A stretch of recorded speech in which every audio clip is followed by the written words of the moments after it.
सरफरोशी की तमन्ना अब हमारे दिल में है, देखना है जोर कितना बाजुए का दिल में है।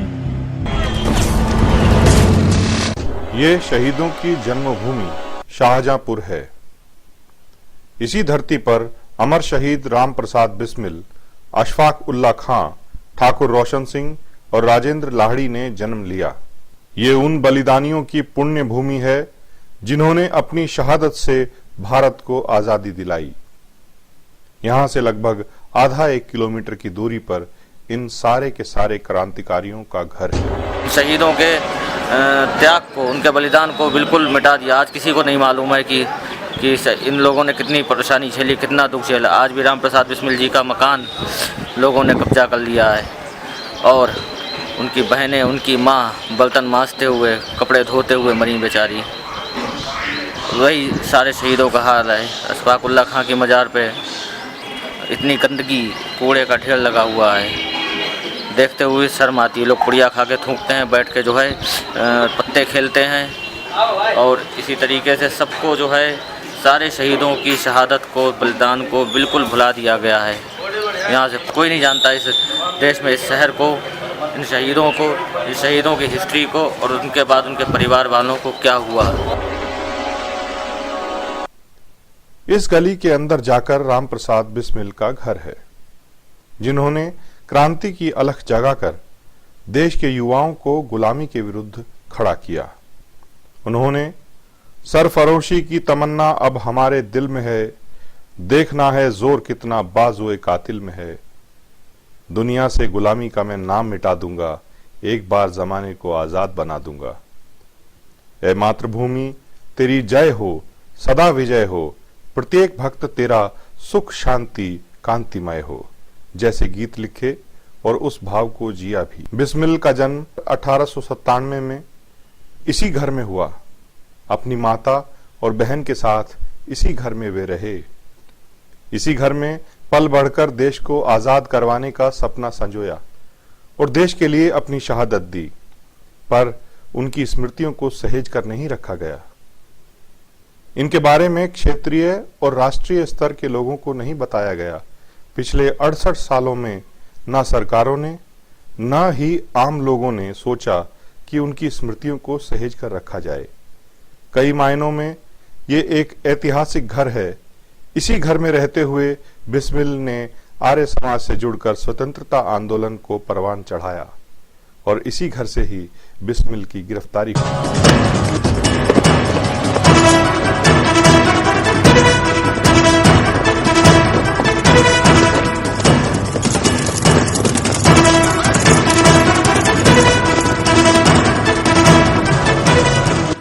उनकी बहन का मकान था, ये कन्यादान का मकान।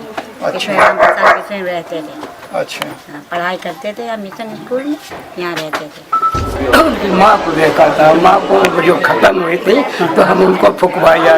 कोई सरकार होगी, आप नोट कर लीजिए, शहीदों की गाथाएं उजागर नहीं करेगी, समाज में नहीं फैलने देगी, उसको अपने कुर्सी खतरा है। बहुत स्पष्ट बात है। सही कह रहे हो।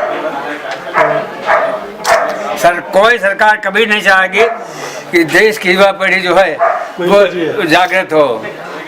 वो सो रही है, तो सोते रहे, दारू पीने दो,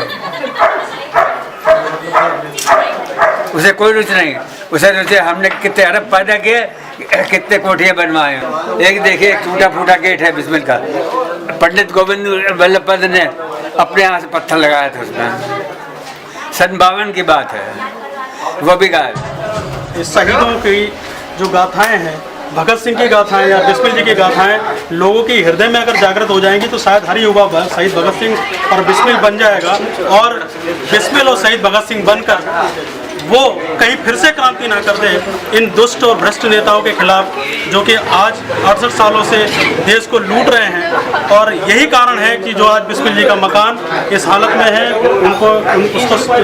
उनकी स्मृतियों को सहेज कर रखा नहीं गया। उनको आज़ादी के शुरू में इसको अधिग्रहित कर लेना चाहिए था। इसको अधिग्रहित नहीं किया गया और ना ही कोई यहाँ पर स्मारक बनाया गया, जिसकी वजह से आज इस मकान की जो दुर्दशा है वो अभी आप लोगों ने देखी। और मैं फिर से आपके माध्यम से सरकार से मांग करता हूँ कि सरकार और आम जनमानस की जो बिस्मिल जी को, शहीदों को अपने हृदय में बसाता है, वो इस मकान के लिए और ऐसे तमाम शहीदों की स्मृतियों के लिए जो पूरे देश में हैं, उन स्मृतियों के लिए खड़ा हो, क्योंकि वही स्मृतियाँ हमारे आने वाली पीढ़ी पे वो भाव दे सकती हैं जो क्रांतिकारी जीते थे। पंडित राम प्रसाद बिस्मिल, अशफाक उल्ला खां, ठाकुर रोशन सिंह और राजेंद्र लाहड़ी ने अपने जीवन का बहुमूल्य समय शाहजहांपुर के इसी आर्य समाज मंदिर में बिताया। देश को पराधीनता से मुक्त कराने का पाठ इसी मंदिर में क्रांतिकारियों ने सीखा। यहीं पर क्रांतिकारियों की बैठक हुआ करती थी। काकोरी आंदोलन की गुप्त बैठक भी इसी आर्य समाज के मंदिर में हुई। एवी रिच इंटर कॉलेज शाहजहांपुर में है, वो क्रिश्चियंस का है, तो उसमें वो पढ़ा करते थे। तो उसमें वहाँ पर देखो ये अशफाकुल्ला यही पढ़ता था। उस समय वही साथ था, एक गवर्नमेंट कॉलेज था, एक ये था, और कोई दूसरे कॉलेज से नहीं। तो लोग उसी में पढ़ते थे, उसमें उनकी दोनों की मित्रता भी हो गई। वो भी देश की आज़ादी की भावना वाले थे, ये भी देश की आज़ादी की भावना वाले थे, इसलिए मित्र हो गए। और मित्र होने के बाद उनका अशफाकुल्ला जो थे, वे भी आर्य समाज में अक्सर आ जाया करते थे। तो बताते हैं कि एक बार आर्य समाजी लोगों ने कहा उनसे, राज प्रसाद बिस्मिल से, कि तुम्हारा ये शिष्य है अशफाकुल्ला, तुम्हारी बहुत बात मानता है, तुम उसे हिंदू बना लो। तो राम प्रसाद ने उसे शुद्ध कर लो। तो राम प्रसाद ने कहा, जिसे परमात्मा ने शुद्ध बना करके भेजा है, उसे हम क्या शुद्ध करें? शुद्ध उसी के तुम लोग बनो, तुम्हें अशुद्धियाँ हैं उनको दूर करो।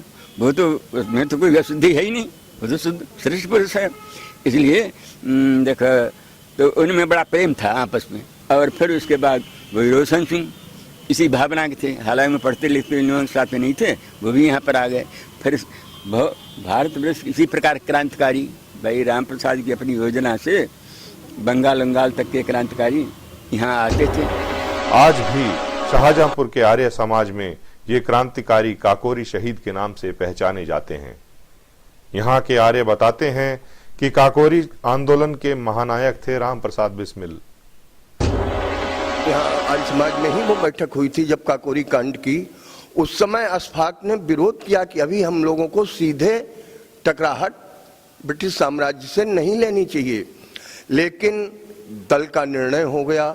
दल का निर्णय सर्वोपरि। अशफाक को सेकंड क्लास में बिठाया गया और ये सब क्रांतिकारी ठाकुर रोशन सिंह वगैरह ये सामान्य श्रेणी। काकोरी में खींच दी गई ट्रेन, खजाना लूट लिया। सबको चेतावनी दे दी कि कोई ट्रेन से नीचे यात्री नहीं उतरेगा, मैं सरकारी खजाना लूट रहा हूँ। उसको तोड़ा गया। उसके बाद कुछ भी पहले जैसा नहीं रहा।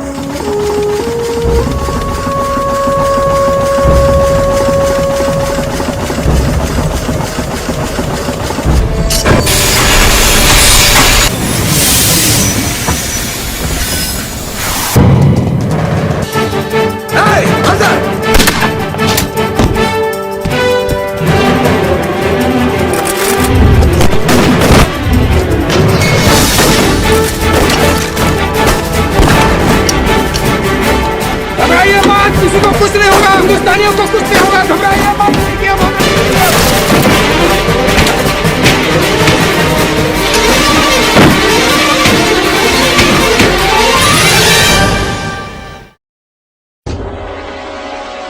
वो लोग सोचते थे किसी भी बड़े कार्य करने के लिए पैसे की जरूरत है।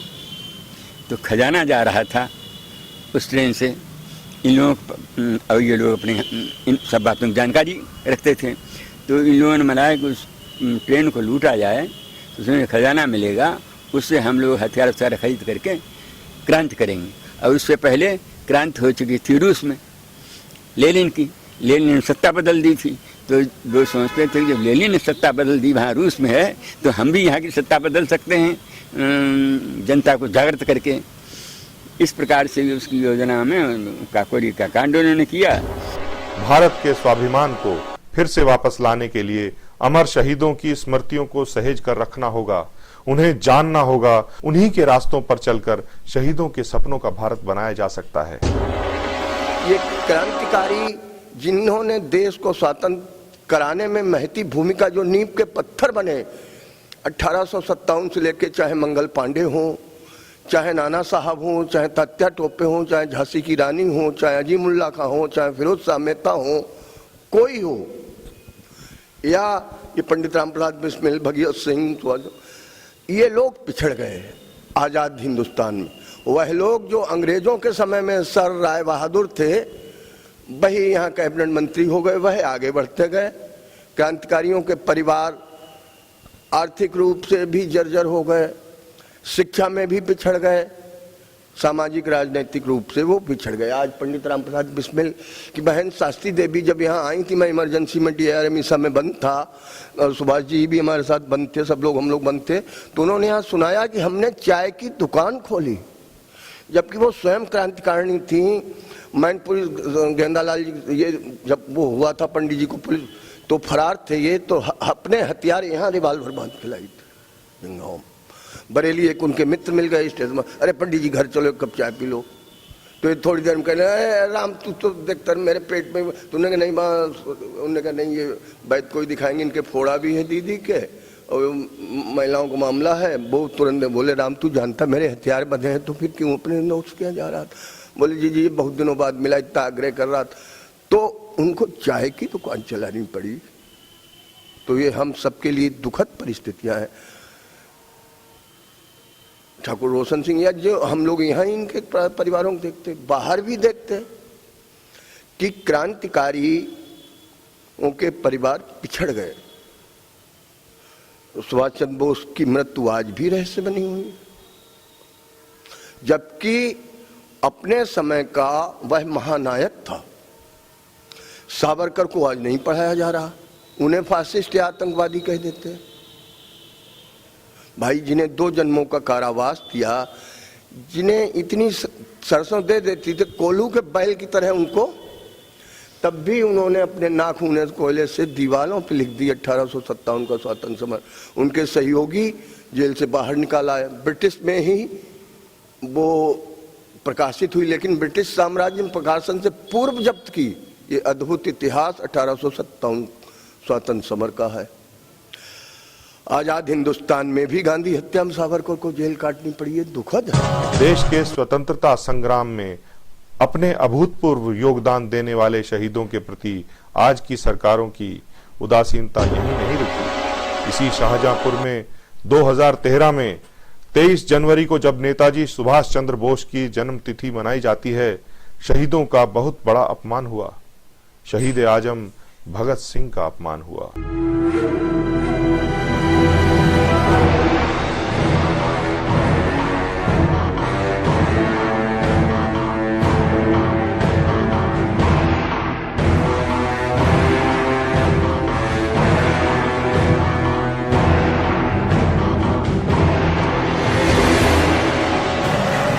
शाहजहांपुर के निगोई के हमजापुर चौराहे पर है, जहां पर थोड़े दिन पहले यहाँ के युवा क्रांतिकारियों ने मिलकर अपने प्रेरणा स्रोत भगत सिंह की प्रतिमा लगाई थी। आज यहाँ पर वो प्रतिमा नहीं है। इस विषय में हम जानकारी लेंगे आशित पाठक जी से, जो इस आंदोलन को लीड कर रहे थे। आशित पाठक जी, 23 जनवरी 2013 को यहाँ पर हम राष्ट्रभक्तों ने, निगोई की जनता ने भारत स्वाभिमान ट्रस्ट के तत्वाधान में भगत सिंह की प्रतिमा स्थापित की थी। इस प्रतिमा को लगाने के लिए पिछले 9 माह से हम लोग लगातार आंदोलन कर रहे थे। परमिशन के लिए शासन और प्रशासन को पत्र लिख रहे थे, लेकिन उन्होंने प्रतिमा लगाने के लिए कोई भी परमिशन नहीं दी। तो हम क्रांतिकारियों ने तय किया, 3 दिन का अल्टीमेटम दिया और प्रशासन से कहा कि अगर ये प्रतिमा नहीं लगी तो शहीद भगत सिंह की शहादत को जो हम युवाओं में स्थापना करना चाहते हैं, उसके प्रतीक स्वरूप में हम हमजापुर चौराहे पर, जो कि शाहजहांपुर जिसको शहीदों की नगरी कहते हैं, उसका निगोई ब्लॉक में है, वहाँ पर हमने प्रतिमा लगाई, स्थापित की। और स्थापना के बाद यहाँ पर विधायिका जी भी आई, जो कि सपा शासन की ही विधायिका जी थी।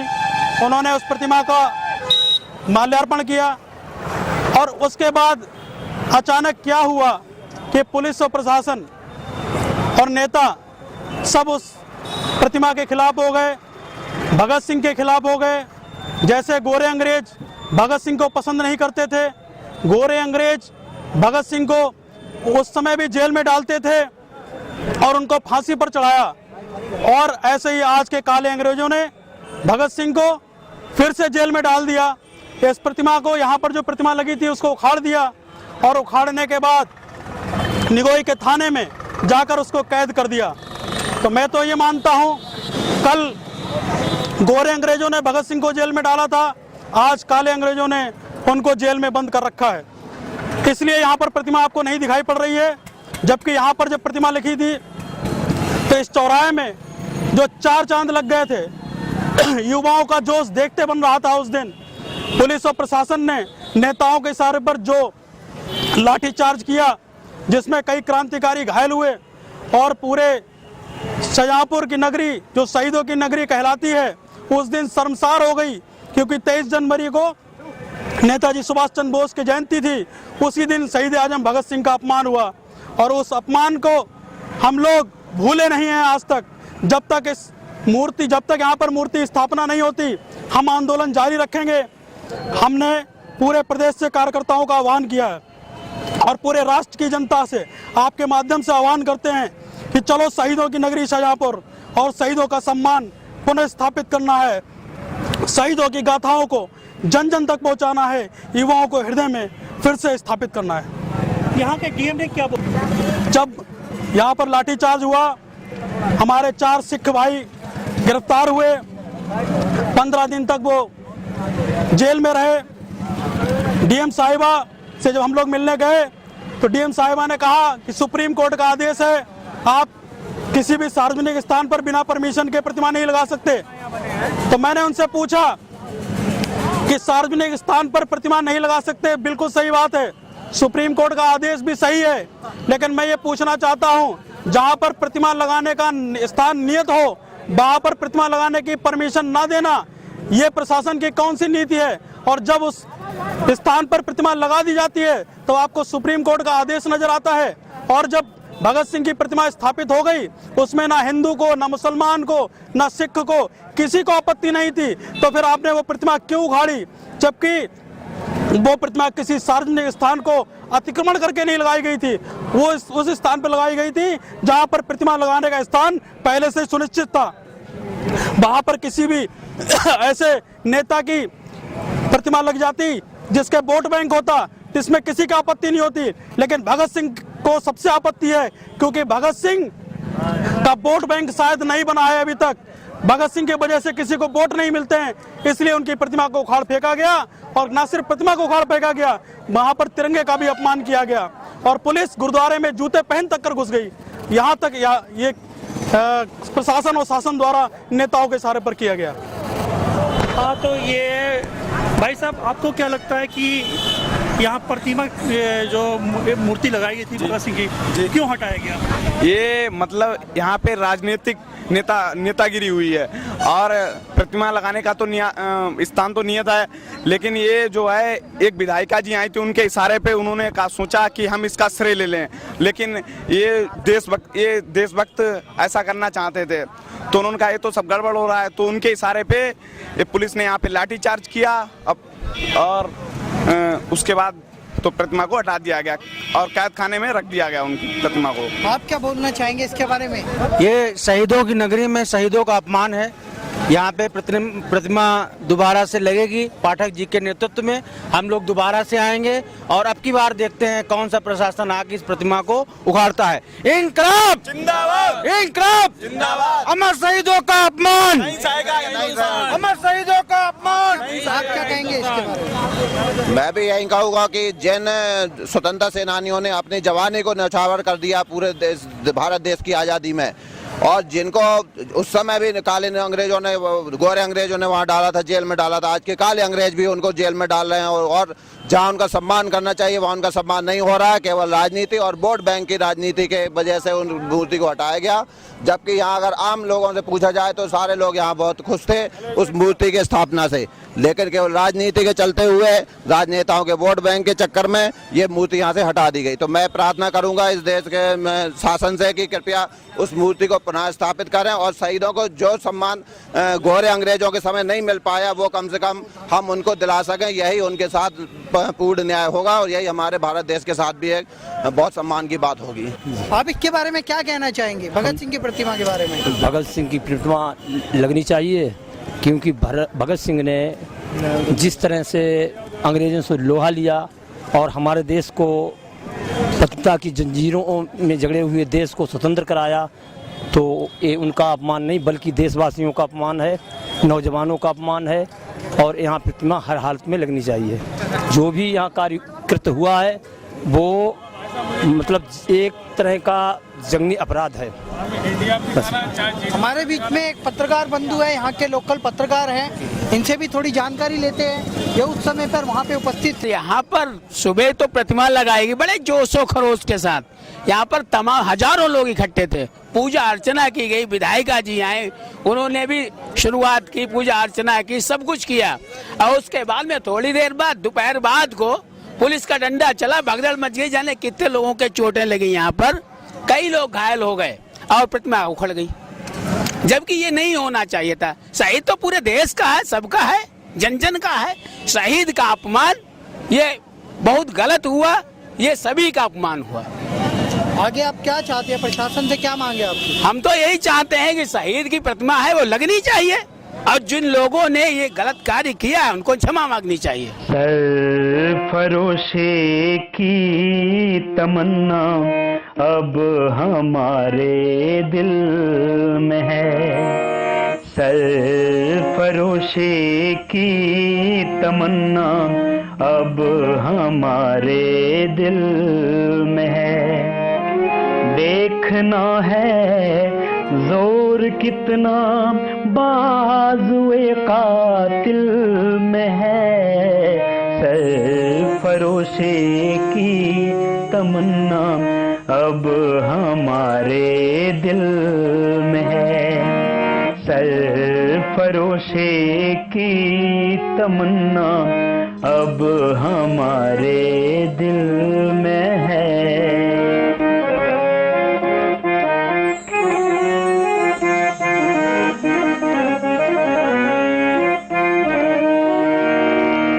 वक्त आने पर बता देंगे तुझे ओ आसमां, वक्त आने पर बता देंगे तुझे ओ आसमां। हम अभी से क्या बताएं, क्या हमारे दिल में है, क्या हमारे दिल में है, सरफरोशी की तमन्ना अब हमारे दिल में है, सरफरोशी की तमन्ना अब हमारे दिल में है।